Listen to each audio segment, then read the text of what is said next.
Today I'm going to share my experience of bringing an old 2010 MacBook Air back to life using Linux. Previously, I revived our 2013 MacBook Air with Linux and that worked well too, though it has some quirks I haven't fixed yet. But this 2010 model, it turned out even better.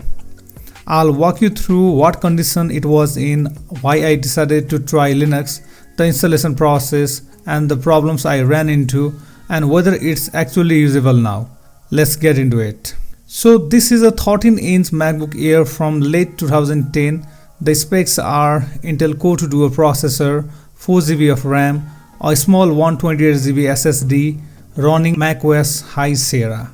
Apple stopped supporting this machine years ago. You can't upgrade to newer version of macOS, and because of that, modern software simply wouldn't work.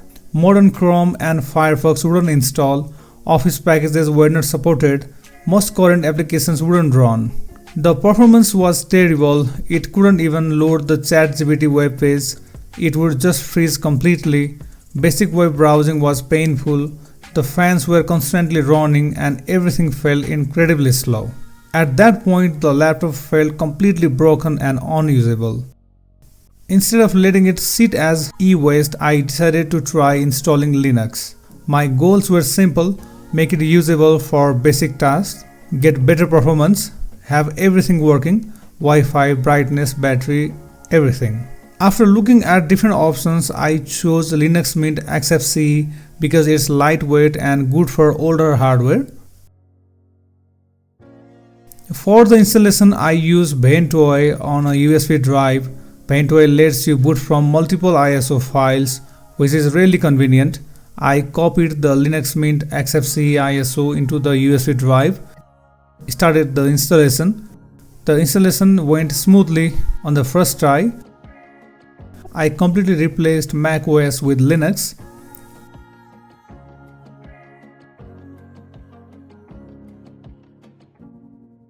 The difference was immediate, the laptop booted up quickly, the desktop was responsive, applications opened without delay.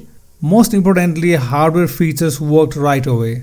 Brightness controls, Wi-Fi, webcam, audio, trackpad, battery indicator, everything was working fine.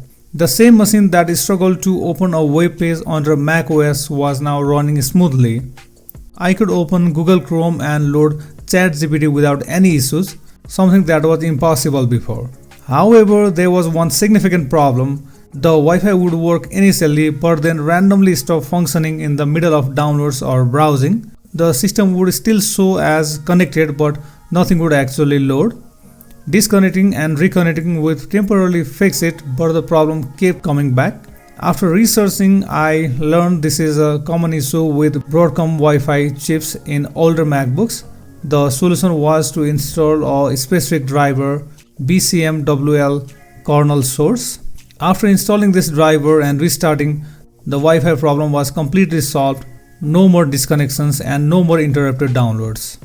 Once that was fixed, everything worked well. Now I have modern web browsers, latest Firefox and Chrome running perfectly. Modern pages load smoothly, Office packages work without issues, the webcam works, video conferencing apps like Zoom are usable now, YouTube works properly, battery life is reasonable, the system is stable, I still get software updates, performance is significantly better than it was with macOS. Linux Mint XFCE is light on the resources and handles the old hardware well. For everyday tasks like browsing, writing, light coding, video calls or watching videos, the laptop is perfectly functional. Of course, there are limitations. It's still a 15-year-old hardware. You can't expect it to handle demanding tasks like video editing or modern gaming. Heavy multitasking isn't really possible here. And Linux does require some technical knowledge, especially when dealing with drivers or troubleshooting issues. But overall, this was a complete success. Remember that 2013 MacBook Air I mentioned? That one still has some issues like it auto starts when you plug in the charger, and I haven't fixed that yet. But this 2010 model, literally no issues, everything works perfectly. A laptop that was completely unusable with macOS is now functional for modern tasks with Linux. If you have an old MacBook like this, it doesn't have to be e-waste.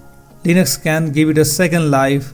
That's my experience. If you found this video helpful, let me know, and if you have any questions about the process, feel free to ask in the comments. Thanks for watching, and I'll see you in the next one.